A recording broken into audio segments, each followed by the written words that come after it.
Bonjour et bienvenue sur le podcast One Thing in a French Day. Aujourd'hui, lundi 4 novembre 2024, cet épisode s'intitule Promenade avec Eric Wolf, Étival, Jura. J'espère que vous allez bien et que vous êtes de bonne humeur. Je m'appelle Laetitia, je suis française, j'habite près de Paris et je vous raconte au travers de ce podcast un petit bout de ma journée.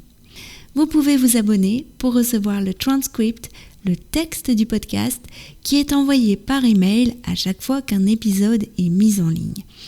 Il y a de nombreux avantages parfois insoupçonnés à recevoir le texte exact. Je vous laisse découvrir lesquels et choisir la version du transcript qui vous conviendrait le mieux à partir de 3 € par mois sur onethinginafrenchday.com. Promenade avec Eric Wolf, Étival, Jura. Aujourd'hui, c'est la rentrée. Michaela a repris les cours après une semaine de vacances. Félicia et Lisa sont retournées au lycée.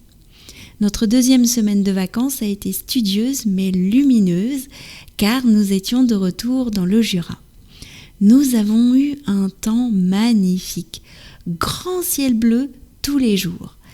Depuis l'année dernière, nous louons un gîte à Saint-Maurice-Crillaz, chez Anne-Marie, une sympathique propriétaire avec son mari Christian, le charpentier à la retraite, toujours à droite et à gauche, dans sa Kangoo jaune poste qu'il a surnommée Passe-Partout. Le gîte est situé à seulement 10 minutes à pied du nouveau bâtiment de la fruitière bio. Quand j'avais fait l'interview du fromager, la fruitière se trouvait en face de l'église de Saint-Maurice. En fait, quand on est dans le Jura, on a l'impression de revenir à la maison. C'est ce que Michaela a expliqué à Anne et Marie après son cours d'équitation à Jura Sud. C'est la 7e année que nous faisons du cheval ici. J'adore la sensation. C'est normal pour nous d'être ici. C'est comme à la maison. Ce sont vraiment des vacances reposantes. On n'y vient pas pour faire du tourisme, mais pour passer de bons moments. Aller dans les endroits que nous aimons, comme la cascade de la Franée, qui se trouve à une demi-heure de marche du gîte. Cette année, nous avons aussi contacté Eric Wolf, le guide naturaliste, pour faire une promenade.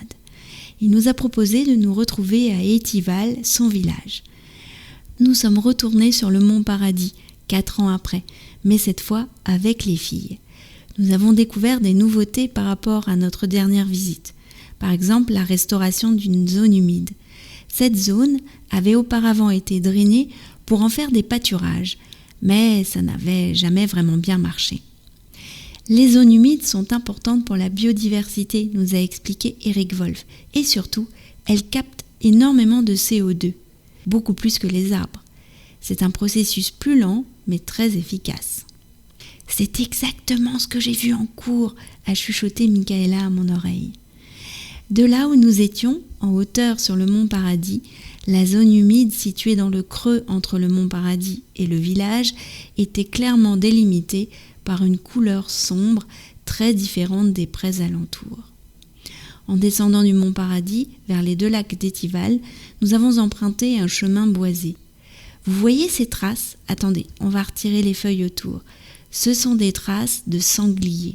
Eric Wolf nous a expliqué que le sanglier fait partie de ces animaux qui mettent leurs pattes arrière exactement dans l'empreinte de la patte avant. Un autre animal a cette caractéristique. C'est à ce moment qu'Eric Wolf nous a raconté une petite histoire fascinante dont je vous parlerai mercredi. One Thing in a French Day, c'est fini pour aujourd'hui. Je vous retrouve donc mercredi pour un nouvel épisode du podcast. À bientôt, au revoir.